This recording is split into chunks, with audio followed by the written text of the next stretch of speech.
mom and dad have her own. He's forgotten more about consumer protection litigation than I'll ever know. Tell him I said hello. I will do that. In my regards. I will.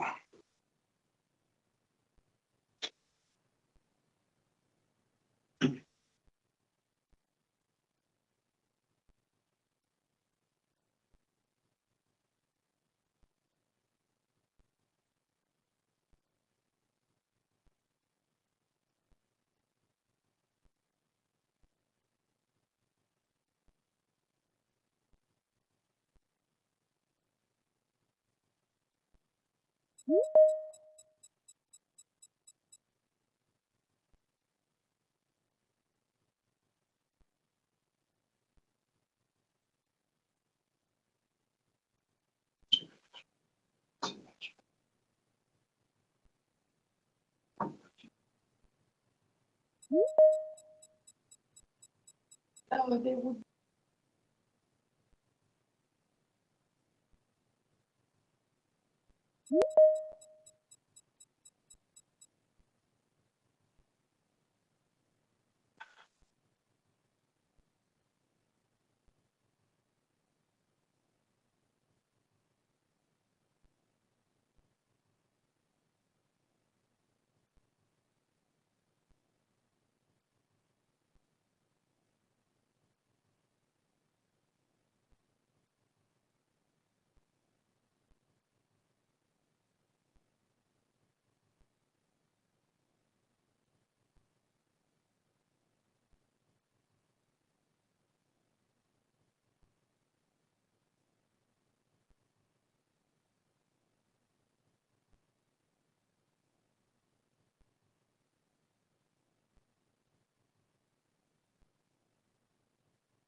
The link for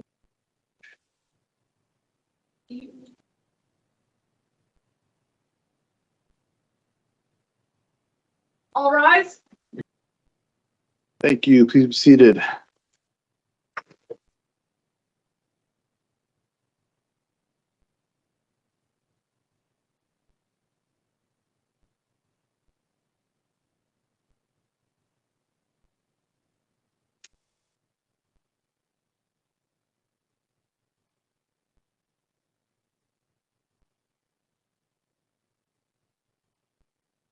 Good morning, everyone. We're on the record in CV 2025-008402, State of Arizona versus Cameron Jones. And this is on the motion to dismiss from Fowler St. Clair.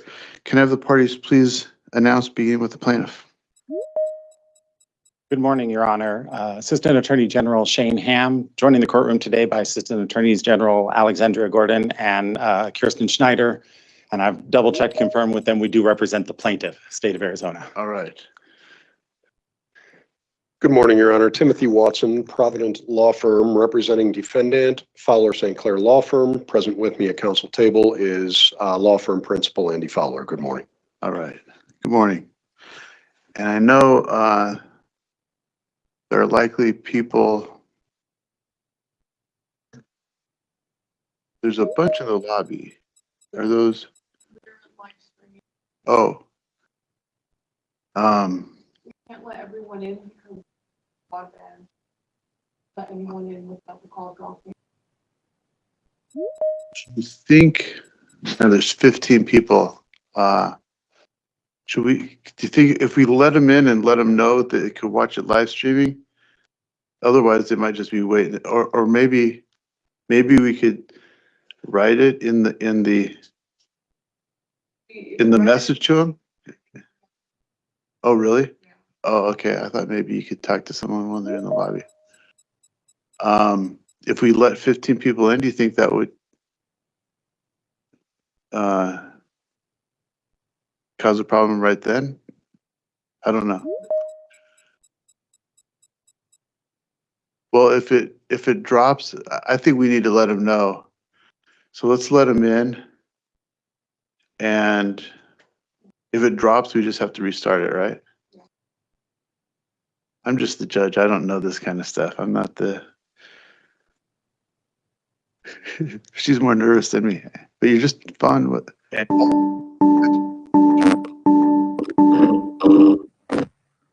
continue in English, press 1.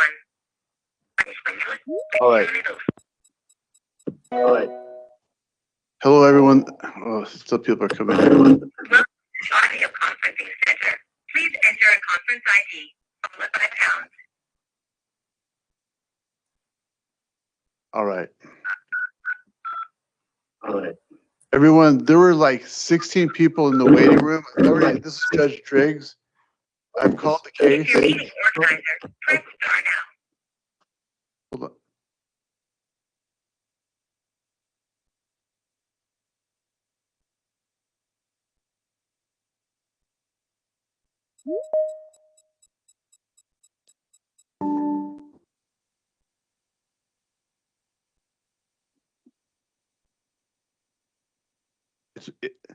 I'm not a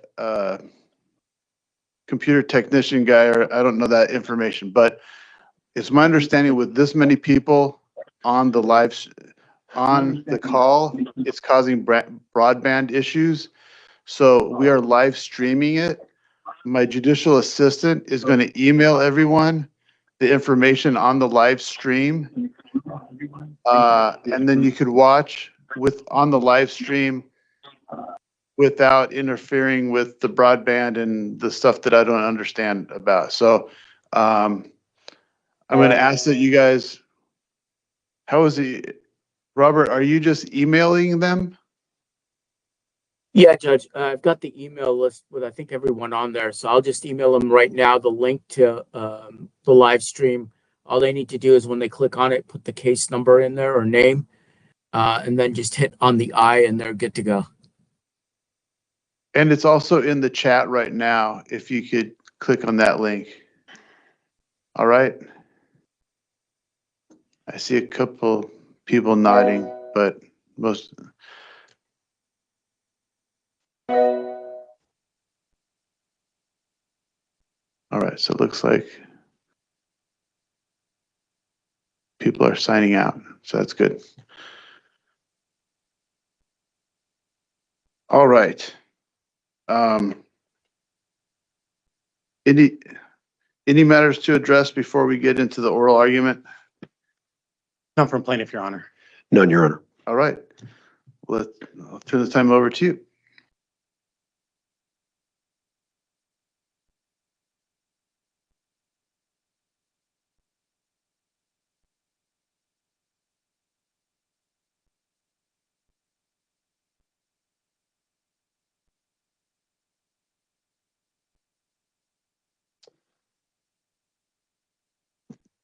Thank you, Your Honor. Good morning again. I would like to reserve 5 minutes for rebuttal, if I may. All right, that's fine.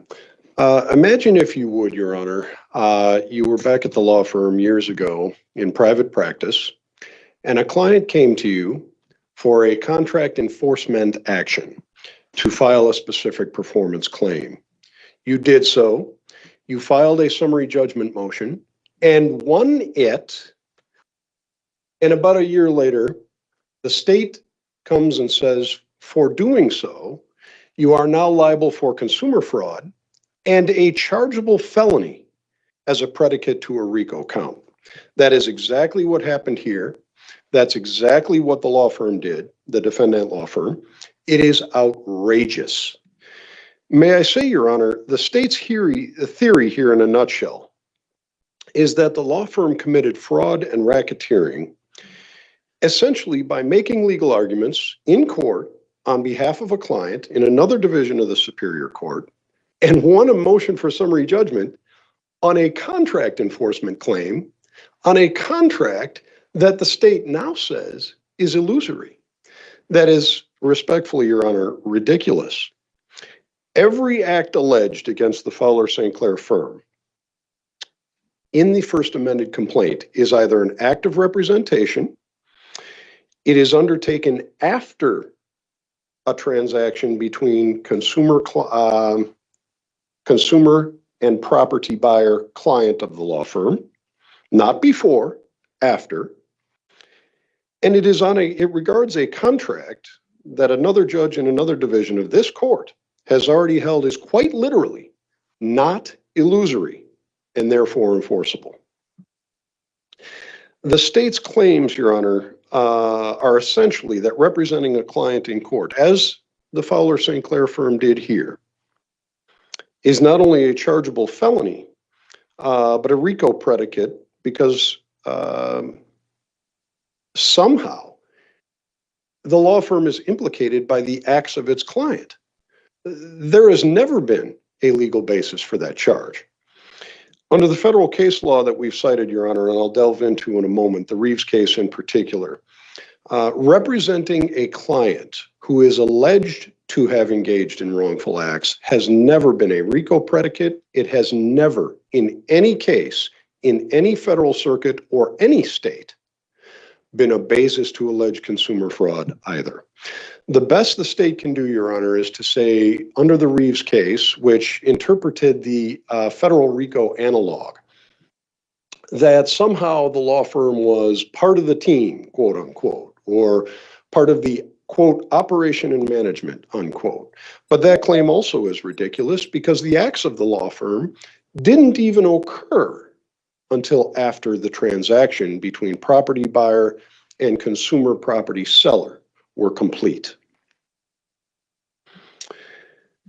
I would also note, Your Honor, just briefly, you heard an argument last week for co-defendant Zonal Law, which is also a law firm defendant. We've joined in Zonal Law's motion in those arguments. The law firm defendants are similarly situated, but they are slightly different. So we do make some slightly different arguments because the acts of those law firms were slightly different.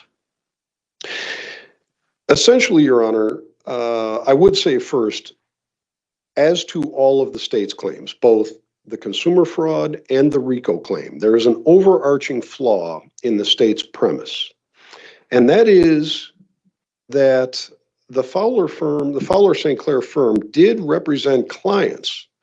But as I said, it was after the transaction at issue, not before, not during, but after. That single fact alone, that single foundation, when it collapses, it destroys the consumer fraud and the RICO claim. I'll just illustrate that overarching point for you on the screen, Your Honor, just very simply. It's very simply summarized. There was a consumer real estate transaction between co-defendants and sellers of real property. Has nothing, it's not even alleged to have anything to do with the law firm defendant, Fowler St. Clair. Fowler St. Clair is not alleged to have participated in the transaction, done anything with the transaction. The First Amendment complaint, Your Honor, says repeatedly, well, the law firm sent demand letters, they threatened consumers and all this other stuff. Then it says, well, they filed a Superior Court action and they tricked Judge Werner and made false statements to the court. Your Honor, even if those things were true, and we most certainly do not concede those things, all of those things, again, occurred after the transaction at issue. The only way there could be a predicate for a RICO claim or a basis for consumer fraud is if the allegation was, again, that the law firm defendant participated in the transaction in connection with the sale or advertisement of merchandise or engaged in a chargeable felony to act as a RICO predicate. That is not the case under the First Amendment complaint. So to isolate these claims specifically, Your Honor, as to the consumer fraud under 44-1522A, the state can't really prove and has not even alleged advertisements, statements, false statements, anything like that, except to the extent they keep saying, well, there's deception. You forgot about deception. You forgot about deception. Deception, Your Honor, under the Consumer Fraud Act, in that first clause of the act and the second clause of the act, both of those clauses, the second of which includes deception, still, in every case, it must be done in connection with the sale or advertisement of merchandise. That cannot possibly be the case here. The sale or advertisement occurred before that dotted red line, not after. The law firm's retention occurred after any possible deception occurred.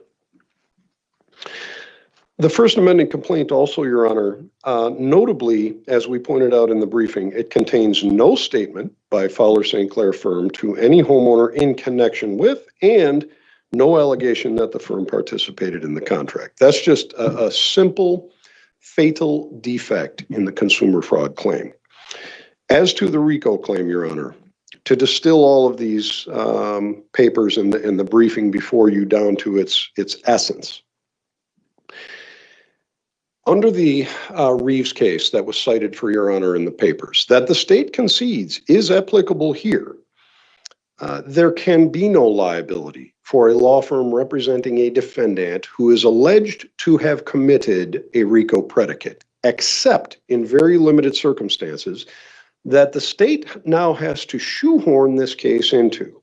And that is what the state said in its brief, which is from the Reeves case, the quote, operation or management, unquote. And the state keeps saying, well, they're part of the team because of the operation and management. Your Honor, respectfully, that claim is ridiculous. The alleged enterprise here was acquiring and flipping houses. The enterprise, right, wrong, or indifferent, was a completed transaction before the law firm ever represented a client and ever represented a client in connection with the contract at issue that I'll talk about in a moment. To illustrate the absurdity here, Your Honor, the Fowler St. Clair law firm represented a client successfully in the Superior Court on a contract enforcement action, but it bought nothing, sold nothing, spoke to no consumer before or during a transaction, and engaged in no sale or advertisement of merchandise. It cannot possibly be liable for consumer fraud or have committed a felony predicate for a RICO claim.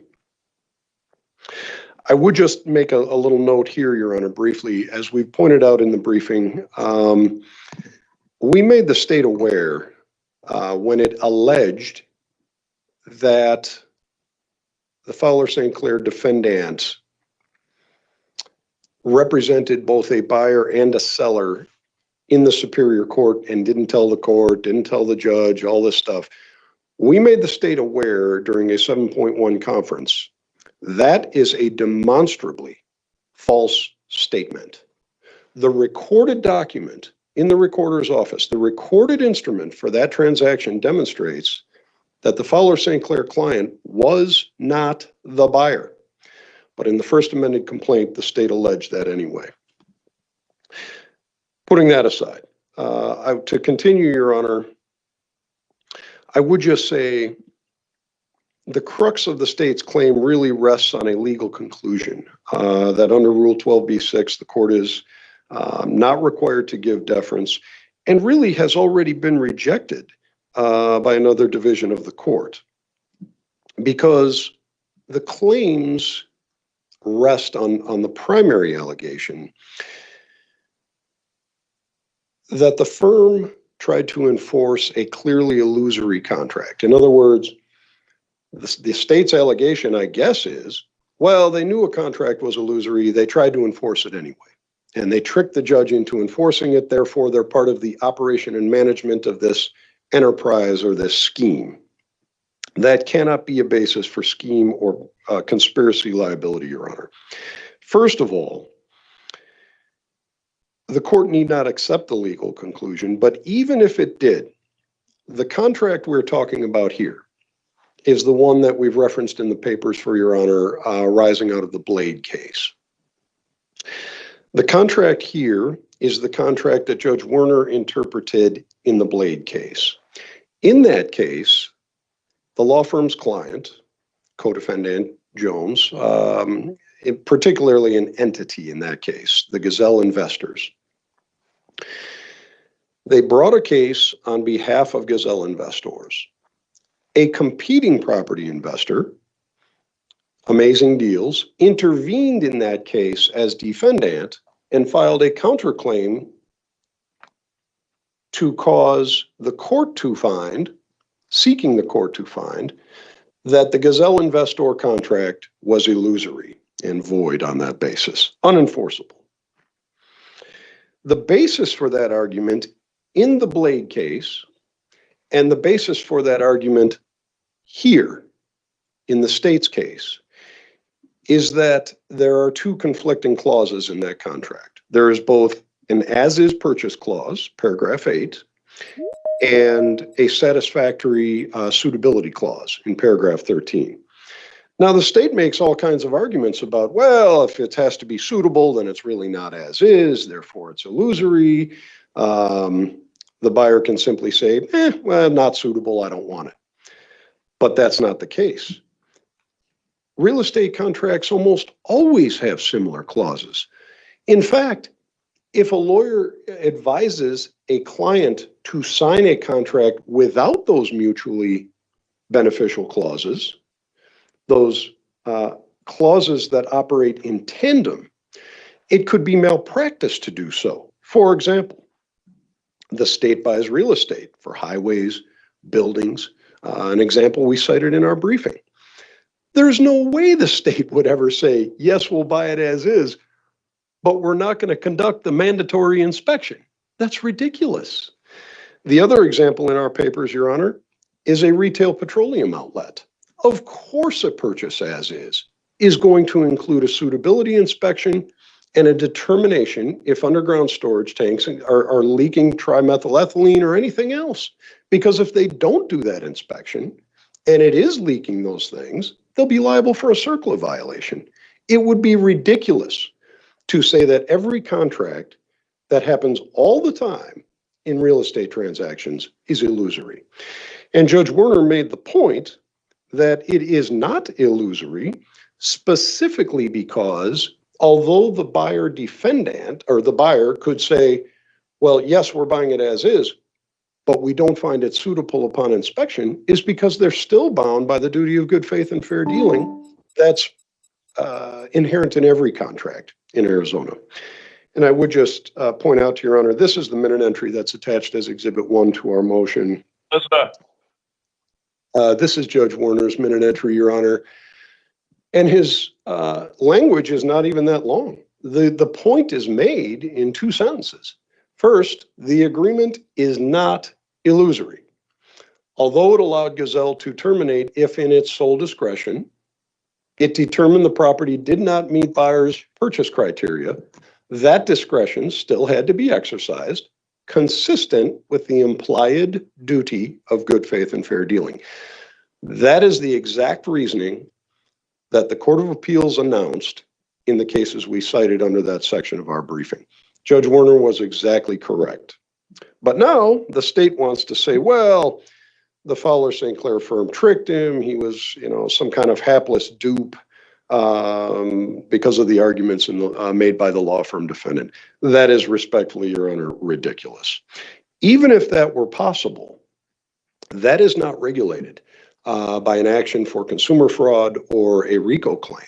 That's regulated by courts and the regulatory authorities over lawyers. It has nothing to do with a case like this, and it does not provide a basis for these claims in this case. So because the contracts are valid, Your Honor, there is no sham litigation, there is no frivolous claim. And I would say, critically for count 9 of the First Amendment complaint, Your Honor, representing a client in a contract action therefore cannot be an indictable offense that serves as a predicate for Section 13-2310. And I would just point out the McAllister v. Castella case, Your Honor, it makes the specific requirement that a predicate for that RICO claim must be an act that is criminal in nature. Filing a summary judgment that Judge Werner granted on that basis right there And that reasoning that comes right out of those Court of Appeals cases on a contract like this with these exact clauses cannot be criminal. It's simply an impossibility. And that's exactly what the Fowler St. Clair firm did here. Finally, Your Honor, I would just say,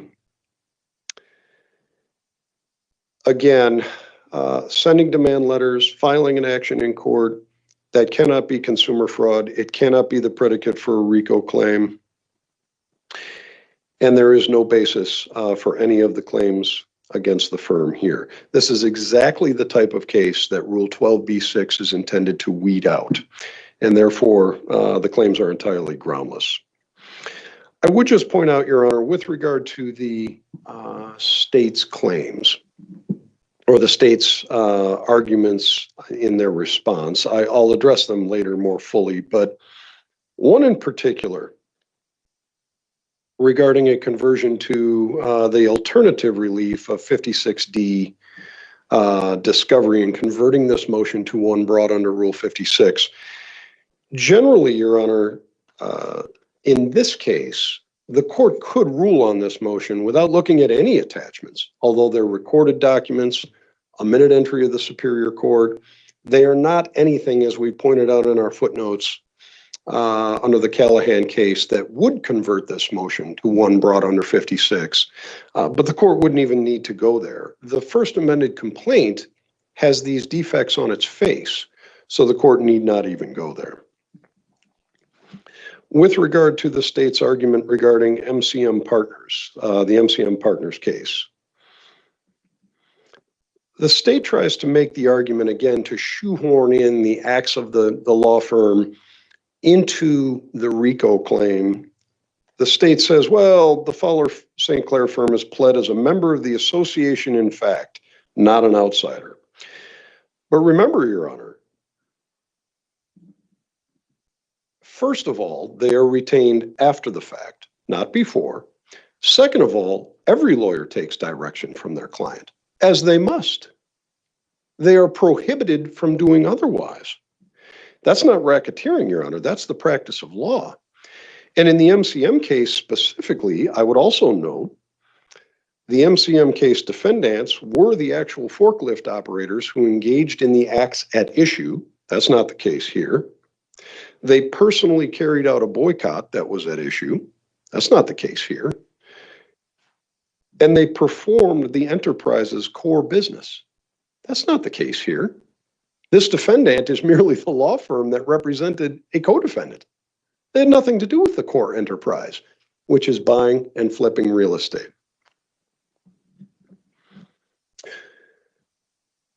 In addition, Your Honor, I would just point out, under Rule 9b, the state alleges multiple times in its papers that, well, the state can allege knowledge generally. We don't have to be specific on that. Yes, the state can generally allege knowledge under Rule 9b, Your Honor, but it still requires particularity. Rule 9b does not exempt a pleading from the Cullen case rule that a bare recitation of the elements states no claim.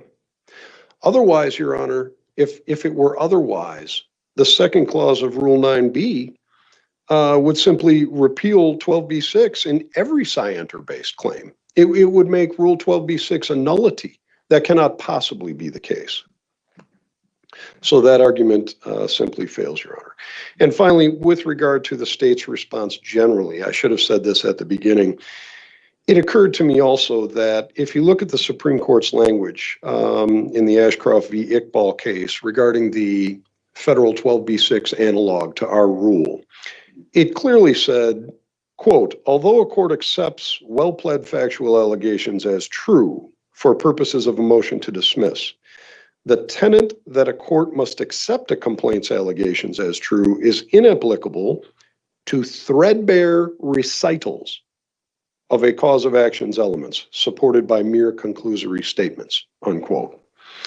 Your Honor, that's exactly what we have here. What the state has done is made sweeping general allegations as to all of these defendants, and they're trying to crowbar in this defendant into the consumer fraud claim and racketeering claim by whatever threadbare recital necessary without any real probable factual basis. That's exactly the type claim that Rule 12b-6 should weed out, and that's exactly why we filed the motion and ask Your Honor to grant the motion and dismiss the claims against the Fowler St. Clair firm. If you have any questions, Your Honor, I'd be happy to answer. I don't have questions at this time. Thank you very much. Thank you. Mr. Ham.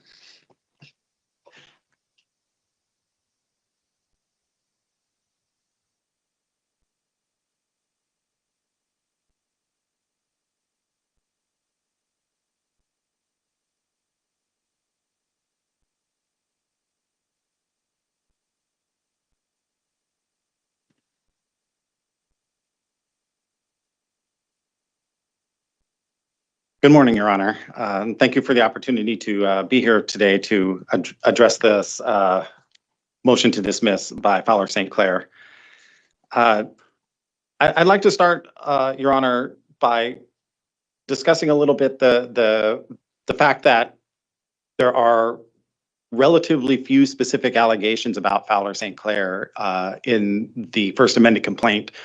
This is a result of the simple fact that they are a law firm, and when we, the state of Arizona, had tried during our investigation to get some information from the firm, I had a very pleasant meet and confer conversation with Mr. Brian Locker, and he said that his clients were not waiving ER 1.6 confidentiality. And we said, okay, then we're done. We're not going to continue to pursue and try to pierce the privilege or anything like that to try to get these documents. We just won't get anything else. So just like with Zona Law, we weren't able to get as much information during the investigation phase as we would have liked. We might have been able to make more fulsome allegations then, but what is in the complaint, we believe is still enough. Now, Your Honor, the first thing that I want to address in more detail is this issue of whether or not Fowler St. Clair is part of the transaction, because I believe it's sort of dispositive of a lot of issues in this motion. It's an issue that has to be decided one way or another, and their argument is essentially that once the contract is signed, then the transaction is complete, and there can be nothing else happening in connection with the sale of the real estate. And we have numerous arguments in the papers that say why this is not true, but one of the main questions that popped into my head while I was listening to the argument here is, if the contract, the blade contract that's at issue here, is not illusory, despite the fact that Mr. Jones was able to cancel that contract all the way up until the date of closing, how could that transaction have been complete?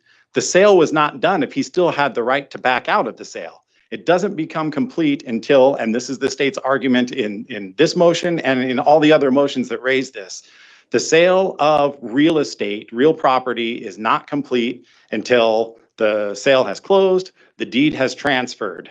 And until then, everything might still fall apart. Just like Mr. Jones had put in, or through his company Gazelle Investors, had put in a bid to buy that property that was in front of the probate court, and that offer was accepted. For some reason that is still unknown to the state, a different party ended up taking the deed, and that transaction never happened. And they say, well, that was not really a transaction, but the contract had already been signed. And that's really the point, that the way this scam works is you have to get the house in order to strip the equity. And you can't get the house until the deed has been legally transferred, until the original owners have been evicted from it.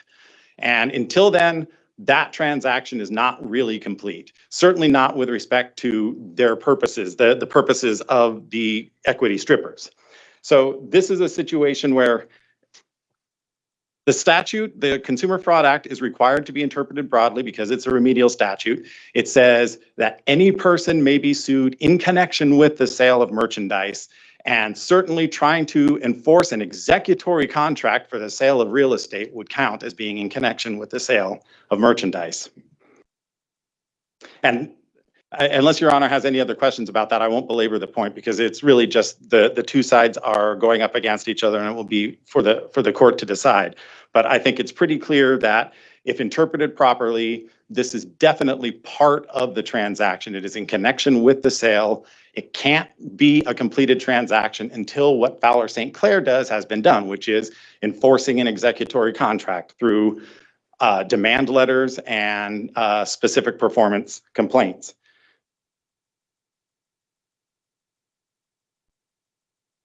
The next thing I want to address, Your Honor, is the issue of this this probate transaction, because even if you leave the Blade transaction aside, the probate transaction, I think, shows why Fowler St. Clair should at least get, into discovery in terms of consumer fraud and racketeering.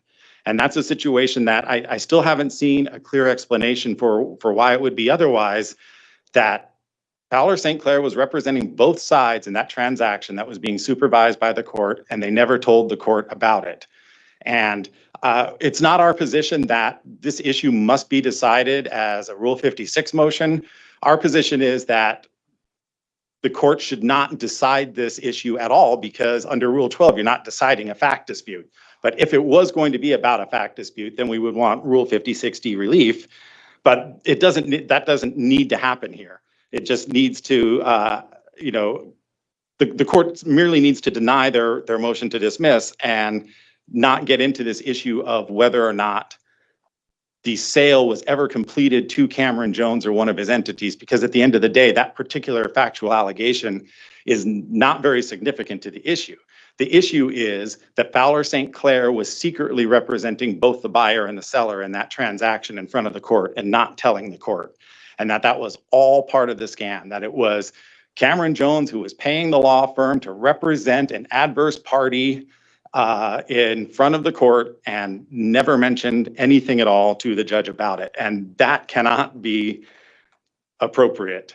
And so the fact that they are an essential part of how Cameron Jones has to proceed in order to operate his equity stripping scheme, that means that they are part of the associated in fact enterprise. And under count 12, at least, even if the court were inclined to dismiss count 9, saying there's not enough allegations to prove that there was an involvement with a scheme or artifice to defraud, under count 12, they do not have to have been engaged in any kind of racketeering activities at all. All they needed to do was know that the enterprise that they were part of was being conducted through racketeering. Now we talk about, that moves me to the Rule 9b argument, Your Honor, about pleading knowledge generally. And I want to pull this case out because this is really important here. The issue about the knowledge is, I'm sorry, let me find the right spot on my notes here. Here we go. The case that we cited in our brief, Your Honor, is Doe v. Roman Catholic Church Diocese of Phoenix. It's a 2023 case that is, it's a memorandum decision, so it's only persuasive, but it's on all fours here.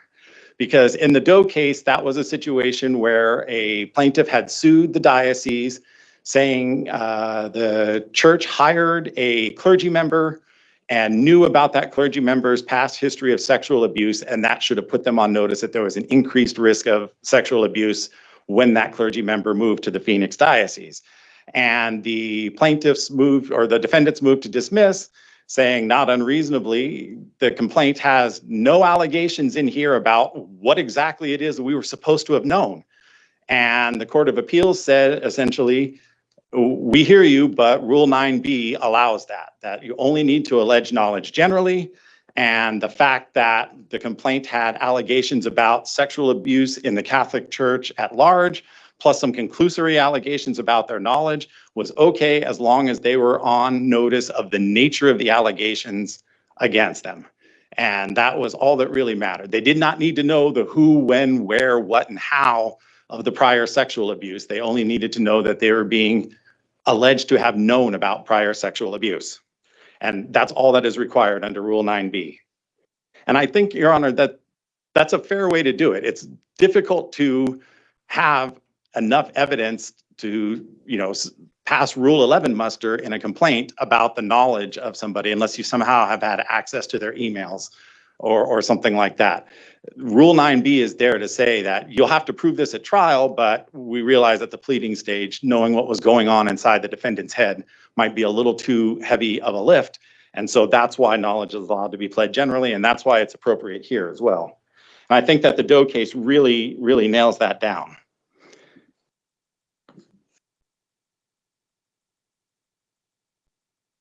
I'd like to talk next, Your Honor, about the conflicting language in the contracts. Because you heard, Your Honor, and this is in their papers too, that it apparently is a standard procedure for a contract to have both an as-is clause and still also have a clause allowing for future inspections of the property. But if you look at the various samples they gave about this, and I think it's really telling, they're talking about residential construction contracts, the purchase of retail petroleum outlets, roadways and buildings. All of these are in commercial context.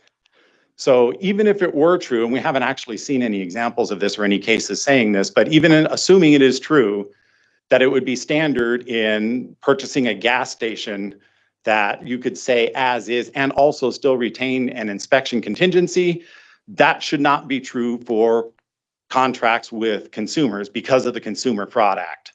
And in this regard, Your Honor, I'd like to direct your attention to the case that basically announced the standard under which the Consumer Fraud Act operates, which is the least sophisticated consumer standard. It's not even a reasonable person standard. It's the least sophisticated consumer standard. And that case is Madsen v. Western American Mortgage, 143 Arizona 614. And that is cited in the briefs from both parties, I believe. But I want to quote a couple of things from the case because this is really important. The case specifically looked at FTC guidance, as the statute instructs that the courts may do, and laid out what the FTC says about this. And here's some of the elements. They said that a representation can be deceptive if it has a tendency and capacity to convey misleading impressions to consumers, even though interpretations that would not be misleading are also possible. They also said the meaning and interpretation of the representations must be taken from all that is reasonably implied, not just from what is said. And they said the technical correctness of the representations is irrelevant if the capacity to mislead is found. And Your Honor, I submit that there's no way to read this Blade contract and believe that the least sophisticated consumer would not be confused by this language. And to look specifically at the language from paragraph 8D, you know, again, the argument here is it is possible to have a contract with an as-is clause that still also has a purchase contingency, but usually a purchase contingency would be there's an inspection period, and then after the inspection period, you could submit to the seller that we want these things fixed, and the seller can say yes or no. And then if the deal is not good anymore, then the buyer can back out and get their earnest money back. Otherwise, the earnest money goes hard, and the buyer has to have another and better reason to get out of the case than just the inspection. That's not what this contract has. This contract has, we'll buy it as is, and also we can back out of the contract at any time, all the way up until the moment of closing. And it's section 8D here that has the language that really makes this confusing. It says, buyer acknowledges that it has conducted its own investigation of these facts, which is the actual conditions that may exist around the property, and is purchasing the subject property based on its own conclusions. And that's where the confusion comes in, and that's what makes this scam work. Maybe commercial companies, large businesses that are buying and selling gas stations would be able to work through that in contract process. But to say in one part of a contract, we've already done the inspection and we're buying it as is, and then say in another part of the contract, notwithstanding that previous language, we reserve the right to cancel this at any moment if it doesn't suit our criteria, none of which are actually listed here in the contract. And I submit to the court that as measured under the least sophisticated consumer, rather than a reasonable commercial transaction standard, shows that this contract is absolutely confusing. it is not valid under the Consumer Fraud Act, and it's not valid under simple contract law, because there is no meeting of the minds in a contract like this when you can't tell what the actual arrangement was. The language in it is directly contradictory, and it takes an almost heroic effort to sort out what it even says. A lot of the language in the contract, quite frankly, Your Honor, is gobbledygook. It makes no sense at all. So the contract as is unconscionable in a number of ways, but the specific thing that we're talking about here is there is no way that the least sophisticated reader would read this contract and understand what the contingency requirements are. I don't even understand it as we stand here today, Your Honor.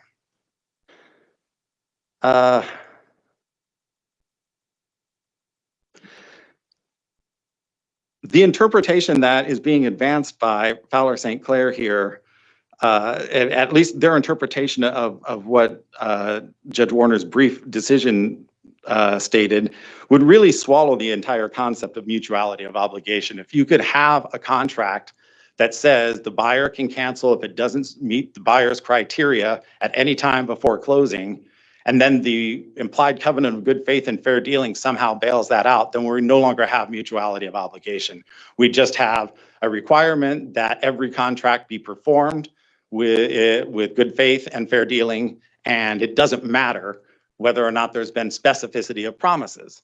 And that has to be the real issue here. And I think that was the issue in the Horizon case and in all the other cases that they've cited here, is that you can have a conditional promise, and that conditional promise can be satisfaction of that condition can be entirely within the control of the promisor, but that promise needs to be specific enough so that a court could actually measure whether or not the promisor carried out that promise consistent with good faith and fair dealing. If you don't know what exactly they were promising to do, there's no way to enforce it. And that's what has happened here.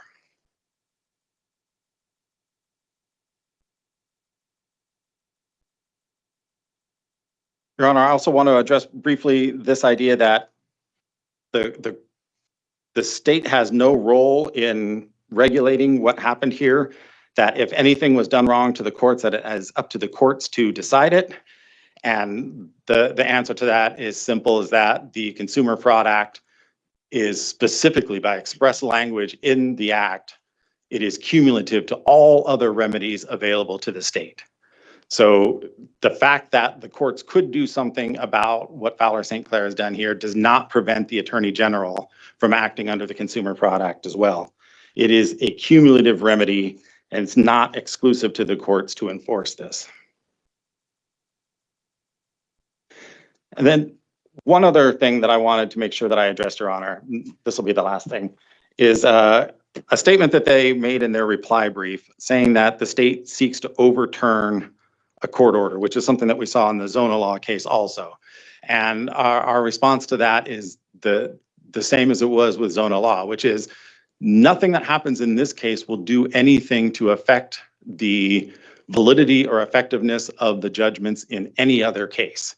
There would be separate claims, separate remedies. Those judgments would remain in place, and we don't pray to reverse a judgment. We're not doing anything that would reverse the effectiveness of a judgment without actually throwing out the judgment. This is not a horizontal appeal in any sense, which is mainly what these rules are designed to prevent. It's not a horizontal appeal.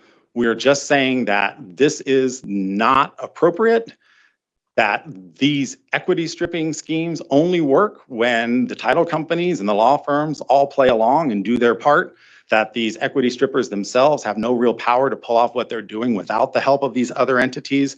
And that's why those entities are involved in this case. And there's no court orders that need to be overturned. The fact that the court orders were previously decided in a way that the state disagrees with does not mean that the state winning this case will overturn those court orders. So I think that's all that I really wanted to address, unless Your Honor has any questions for me. No, I don't have questions. Okay. Thank you very much. Mr. Watson, you wanted to, you can come at, go ahead. Thank you, Your Honor. I'll be brief. I guess I would first just point out, Your Honor, there was a point made about attorney-client privilege. Of course, the law firm shares a privilege with its client. My response to that is, so what? The state has very broad CID or civil investigative demand authority over all kinds of other parties. Blade in the Blade case, parties that co-defendants dealt with, parties to whom the law firm sent the demand letters the state complains about. It has all kinds of authority. It doesn't even have to prove these facts. It just has to show probable evidence that the facts can predicate these claims. It's not done so here. The second point, Your Honor, is the state, I thought a minute ago, said that my argument was, well, the transaction was complete as of the contract and nothing else could happen. Quote, nothing else could happen, unquote. That's not what I said. What I said, Your Honor, is that all the law firm did was seek to enforce the contract by sending those letters and then filing a specific performance action. Without an enforceable contract, Your Honor, what is there to enforce? A specific enforcement action in Judge Werner's division would have been nonsensical were they not a contract already consummated to enforce. So that argument it makes no sense and it's an impossibility. With regard to the RICO claim, I thought I just heard this counsel say there was no predicate act needed, only knowledge, only knowledge. And I may have misheard that. If I did, I apologize. That is definitely not the case if that's what was said. If that's what was said, the state needs to review the Baines case, the Reeves case, the McAllister case, the Reeves case saying operation and management, control, participating in the enterprise, the McAllister case talking about an actual crime, which in Arizona is an actual indictable felony. Those cases are very clear. It is much more than knowledge needed for that RICO claim. So I thought that's what I heard. With regard to the recitation counsel made about the Consumer Fraud Act and deception and least sophisticated consumer, I appreciate all of that, all fine and correct. But again, those acts, a deception, it must be made in connection with, which I think counsel acknowledged. There is no act in connection with the sale or advertisement here. Yes, title may not have transferred yet at the time an action was brought in court, but so what? The contract was complete. The statements and actions or omissions made in connection with the execution of that contract, whether they were right, wrong, or indifferent, on which we take no position, those acts or omissions all occurred before the Fowler St. Clair firm acted. And I would just note, Your Honor, with regard to the clauses of the contract argument that the state just made again now, I thought the state said, well, it's not it makes it illusory because the consumer doesn't know whether the contract will ultimately be concluded. But that's a little more limited than what's said in the papers. On page 8, line 13 of the response brief, Your Honor, it literally says that the clause that allows purchasor to determine suitability is a, quote, free chance, unquote, to walk away from the contract. That's not the case. That's never been the case in a contract like that. Judge Werner pointed it out quite correctly. He said the parties are still bound by the duty of good faith and fair dealing that applies to every contract in Arizona.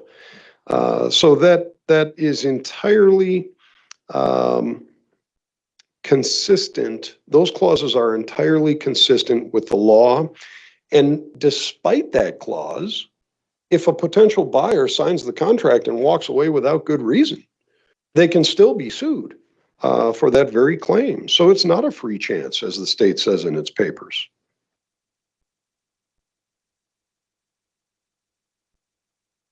Oh, and finally, Your Honor, with regard to the argument the state makes about it is not simply seeking to overturn a prior decision of the court. Of course it is. It must. If Judge Werner's minute entry is not overturned on fact or law, the state's claims disappear. There is no longer a factual basis for any of these claims. It is the foundation, it is the linchpin, and if Judge Werner was wrong in their view, and somehow they can demonstrate that this contract was illusory, contrary to that finding that Judge Werner made, that is the only way their claims can survive, Your Honor. Otherwise, there is no basis for their claims and dismissal is appropriate. If you have any questions, I'd be happy to answer them. All right. Thank you. Thank you.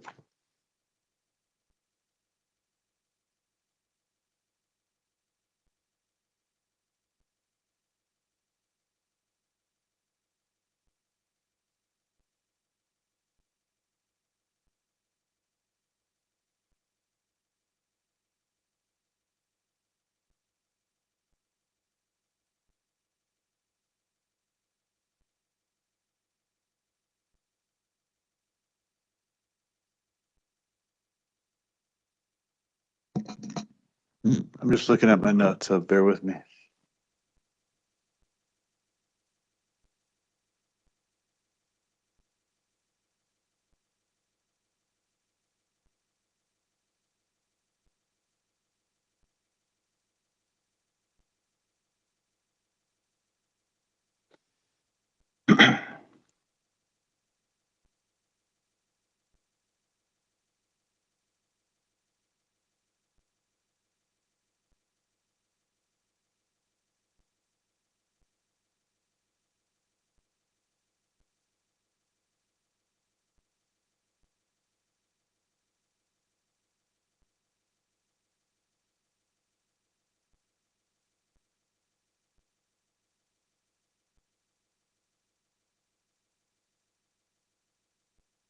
Let's see. I do have a question, Mr. Ham. And this is just from my notes. But I think the response said that Fowler St. Clair was directly in the chain of command. Is there an alleged chain of command that you're asserting here, or is that just a general statement? No, there is a chain of command that we are alleging, Your Honor. And the issue with the Reeves case, and this is in the papers, is that the Reeves case was not talking about a distinction between who's higher up and lower down in the chain. They're talking about who's inside the enterprise and who is outside the enterprise. And that's why the MCM case is so important, because it says that when an associated in fact enterprise is alleged, that everybody is considered inside the enterprise. And there has been no decision. The Reeves case expressly declined to decide how far down that chain that responsibility or liability for racketeering would go. That is an open issue still, but we allege that they were a key part of it and that they were taking instructions from the leaders of the enterprise, who were Cameron Jones and Sam Sutton, and that Fowler St. Clair would not have done any of the things that they did, that we are alleging that they did, was inappropriate if they hadn't been instructed to do so by their clients, Sam Sutton and Cameron Jones. All right, thank you. And Mr. Watson, I think that you addressed this slightly, but do you have any further response based on my question and the state's response? No, Your Honor, not really. I would just say briefly that it cannot possibly be the case that the lawyers representing co-defendant could be in the chain of command or in the operation or management of the enterprise. The enterprise was totally separate from sending demand letters and filing actions in court. It has nothing to do with it. And the fact the state would bring up the MCM case, that's an entire misstep in my view, because the MCM case is totally different, as I pointed out.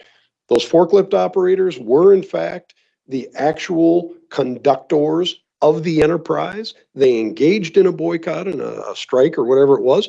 They were the actors. That is not the case here. So MCM is not the case that the state wants to rely upon. Thank you. Let me just do a little further at my notes if I want some clarifications.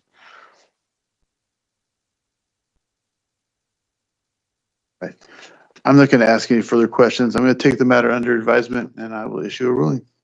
Everybody, thanks for coming today. Thank you.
Good morning, everyone. We're on the record in case number 4 on the calendar, CV 2026-027-849, R2 Marketing and Strategy LLC, and Michael Philbot versus Gratis Intelligence and Ian Roy. Can I have the parties please announce, beginning with the plaintiff? Yes, good morning, Your Honor. This is Joshua Offenhartz on behalf of the plaintiffs. Morning. Good morning, Your Honor. Jeff Sertikowski on behalf of defendants.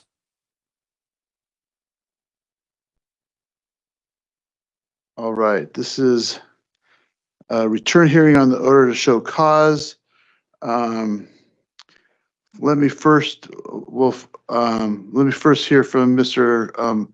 Ovenhart. Have the parties been able to, has council been able to talk, and what are you asking the court to do at this time? Your Honor, counsel spoke and appeared earlier in the week. We agreed that for the purposes of today, that this hearing should move forward, and the parties agreed that the defendants reserve all of their other appearance rights, given the timing and nature of the hearing. Okay, so when you say this hearing should go forward, what are you meaning by that? The order that we had was that you were going to set a full matter hearing at this or return hearing today. So we were expecting to set the matter for. Okay, I understand that. I just wanted to make sure we're on the same page because, all right. So you're asking the court to set an evidentiary hearing or a hearing in the future. Did you guys discuss when that would be? Are the parties intending to engage in some discovery? What's your thought process there? Jeff, do you want to weigh in? Yeah, Your Honor. Actually, the defendant is intending on filing a motion to dismiss in this matter for venue and jurisdictional reasons. What Mr. Offenhartz and I discussed is we understand there's a background. I understand there's a background to this, and we owe it to plaintiff to have something scheduled. Our idea was to present to the court that we understand. I understand there's a background to this. I understand there's a background to this, and we owe it to plaintiff to have something scheduled.